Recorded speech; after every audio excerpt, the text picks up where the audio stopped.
राधे राधे, जय श्री कृष्णा, जय जय श्री सीताराम। मानस पीयूष बालकांड। यथा सुवंजन अंजिद्रग साधक सिद्ध सुजान, कौतुक देखत शैल बन भूतल भूरि निधान। बाबा तुलसीदास जी बाबा क्या कह रहे हैं? यथा सुवंजन अंजद्रग, सुवंजन माने अंजन, काजल, अंजद्रग आँखों में लगाकर, काय का काजल? गुरु जी की चरण रज का काजल आँखों में लगाकर, साधक सिद्ध सुजान, साधक सिद्ध चतुर लोग क्या कौतुक देखत, क्या देखती हैं?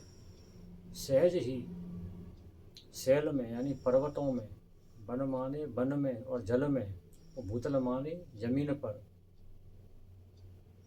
जो जमीन में, जल में, समुद्र में जो मणि, माणिक, रत्न, हीरा छुपे पड़े हैं, उनको सहज में देख लेते हैं। जैसे कुछ लोग हैं ना, जो एक विशेष प्रकार का काजल आँखों में लगाकर वो खजाना ढूंढते फिरते हैं जमीन में, खजाना कहाँ पर छुपा हुआ है, को ढूंढते फिरते हैं।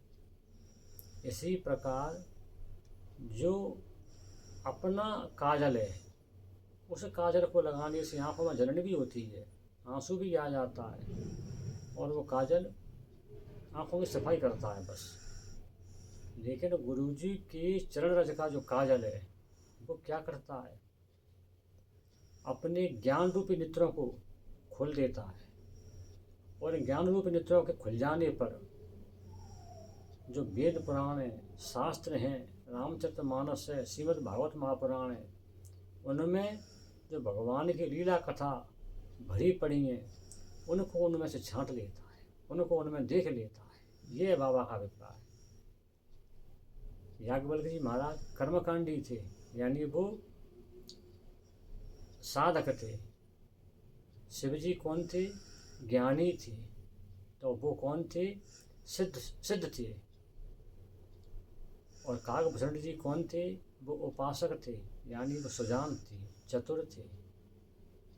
वह भगवान की कथा पूछ पूछ के सुनते थे उनसे, शिव जी से और याज्ञवल्क्य जी से। तो इस प्रकार बाबा ने विवेचना की है। बाबा का मतलब ये है कहने का कि आप भजन का, गुरु जी के आशीर्वाद का, गुरु जी की आज्ञा पालन का जो काजल रूपी आशीर्वाद है, अमृत तत्व है, उसे प्राप्त कर लीजिए। फिर आपके हृदय का जो विवेक जागृत हो जाएगा, आपके हृदय के, ही के, अंदर के, दिल के नेत्र खुल जाएंगे। उन नेत्रों के खुल जाने पर फिर आपको क्या दिखाई देगा? निधान क्या है? निधान किसे कहते हैं?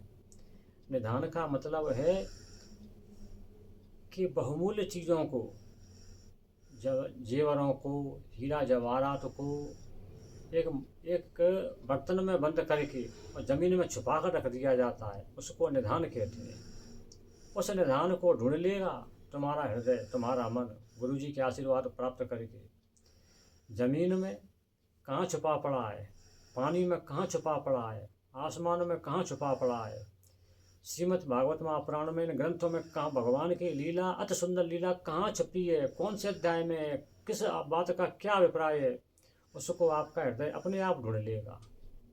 तो बाबा ने कहाँ से सीक्वेंस शुरू किया?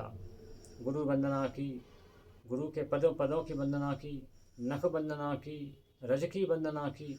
आज बाबा कहाँ पहुँच गए कि अपनी आँखों को साफ कर लीजिए, अपने हृदय रूप नेत्रों को खोल लीजिए गुरु के आशीर्वाद से, और आज गुरु का आशीर्वाद लेके नाम जप करके, और हे प्रभु इसी प्रकार तो मेरे ज्ञान रूप नेत्रों को खोल दीजिए, जिससे मैं इस रामचरितमानस को लिख सकूं और ये लोक कल्याण का साधन बन सके। ऐसा बाबा का अभिप्राय है। बाबा इतनी अच्छी व्याख्या करते हैं। जय जय सीताराम, जय जय श्री राधे। राधे राधे, जय श्री कृष्णा।